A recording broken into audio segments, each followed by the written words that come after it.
সংস্কারের উৎসাহ দিয়ে অনিশ্চিতকালের জন্য ক্ষমতায় থাকাটা কোনো বুদ্ধিমানের কাজ হবে না। ষড়যন্ত্র হচ্ছে দেশে, এটা কিন্তু আমাদের সকলেই নজরে আসছে। ছোটোখাটো বিষয় নিয়ে আজকে রাস্তায় নামছে। এই বিষয়গুলো কিন্তু ছিল আগে, কিন্তু কখনো কেউ রাস্তায় নামে নেই। আজকে মনে করা হচ্ছে যে এই যে নিরপেক্ষ যে অন্তর্বর্তীকালীন সরকার, এই সরকার বোধহয় দুর্বল, এটা মনে করা হচ্ছে। এবং সে কারণেই আজকে শেখ হাসিনা ভারতে বসে থেকে বাংলাদেশ নিয়ে নানা ষড়যন্ত্র করতে সাহস পাচ্ছে এবং ভারতও সেখানে উস্কানি দিতে সাহস পাচ্ছে। আজকে আমাদের এই জায়গায় আমাদেরকে এই ব্যাপারে সজাগ, সচেতন এবং সাহসী ভূমিকা নিতে হবে। এখানে কয়েকটি বিষয় আমরা বর্তমানে যারা সরকার, অন্তর্বর্তীকালীন সরকার, অনেকে ভুলে তত্ত্বাবধায়ক সরকার বলে ফেলেন, তারা কিন্তু তত্ত্বাবধায়ক সরকার না। এই অন্তর্বর্তীকালীন সরকার এসেছে, তাদেরও একটা মানুষের প্রত্যাশা আছে তাদের উপরে, তাদেরও কিন্তু একটা কমিটমেন্ট বা একটা ওয়াদা আছে জনগণের প্রতি। কি কথা বলে এসেছে? বৈষম্য বিরোধী আন্দোলনের তারা ফসল, অতএব এখানে বৈষম্য দূরীভূত করতে হবে, সেই ব্যাপারে সংস্কার প্রয়োজন। কিন্তু সেই সংস্কার অতি দ্রুত করতে হবে, কারণ অন্তর্বর্তী সরকারের সময় এটা অনির্দিষ্ট থাকে না, নির্দিষ্ট হতে হয়। এবং এই সংস্কারের প্রস্তাব তারা করছেন।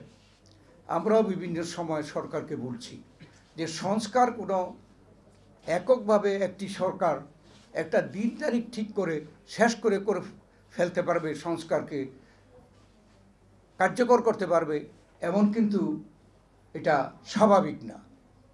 সংস্কার আপনারা শুরু করেন, যে সংস্কার আপনারা শুরু করবেন শেষ না হলে পরবর্তী নির্বাচিত সরকার সেই সংস্কারকে সমাপ্ত করবে।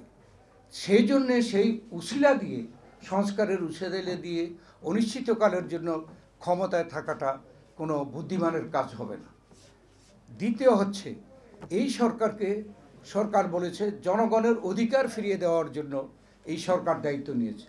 তো জনগণের অধিকারের মধ্যে প্রধান অধিকার হচ্ছে ভোটের অধিকার। তো এই সরকারের তো যত সংস্কার প্রস্তাব হোক না কেন, সর্বপ্রথম এবং অগ্রাধিকার প্রস্তাব হওয়া উচিত নির্বাচন কমিশন থেকে শুরু করে নির্বাচন পর্যন্ত, নির্বাচনের ব্যাপারে সংস্কার ঘোষণা করে একটা রোড ম্যাপ দেওয়া, যে ওই দিনই নির্বাচন হবে। আজকে আমাদেরও এই যুক্তি যে যদি দেশে নির্বাচনের রোডম্যাপ ঘোষণা করা হয়, তাহলে জনগণ নির্বাচনের প্রতি তারা মুখী হয়ে যাবে, নির্বাচনমুখী। আর নির্বাচনমুখী হয়ে গেলে আমার বিশ্বাস আজকে যে ছোটোখাটো ষড়যন্ত্র করার চেষ্টা করা হচ্ছে, এই ষড়যন্ত্র জনগণের কাছে পাত্তা পাবে না, জনগণ নির্বাচনমুখী হয়ে যাবে। এবং এই সরকারেরও একটা সুযোগ হবে, তারা একটা নির্দিষ্ট সময়ের মধ্যে নির্বাচিত সরকারের কাছে ক্ষমতা দিয়ে হস্তান্তর করে তারা বিদায় নেওয়ার। কারণ এছাড়া কি উপায়ে বিদায় হবে?